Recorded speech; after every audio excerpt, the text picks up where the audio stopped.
28 people in 28 days. Let's go. Born March 17th in 1912 in Westchester, Pennsylvania, Bayard Rustin overcame prejudice on multiple levels to become a key ally of Reverend Dr. Martin Luther King Jr. and one of the most important civil rights leaders of the 20th century. An openly gay black man during the Jim Crow era, Rustin was arrested for having sex with men at a time when homosexuality was widely considered a form of mental illness. He served more than 2 years in federal prison for refusing to fight in World War II because of his pacifist Quaker beliefs.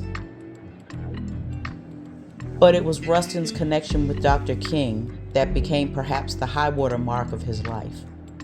After Dr. King became nationally known for leading the Montgomery bus boycott, Rustin, inspired by the teachings of Gandhi, traveled to Dr. King's home in 1956 to convince him to adopt nonviolence as a protest tactic and a way of life. Rustin's words were a revelation to Dr. King, who had armed bodyguards in his own home. The following year, Rustin helped Dr. King found the Southern Christian Leadership Conference. King was pressured to drop Rustin from his inner circle of advisors because of his sexual orientation, but he refused to abandon him. Dr. King said no one could replace Mr. Rustin. Although Rustin sometimes had to keep a low public profile during the civil rights movement, he became more outspoken about his sexuality later in life and was hailed a hero by the LGBTQ activists.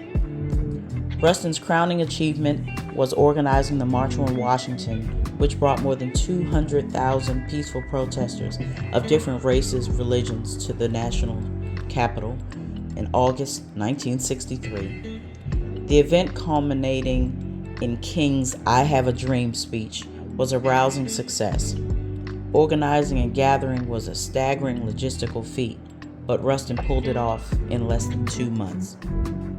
He died August 24, 1987, in New York City at the age of 75.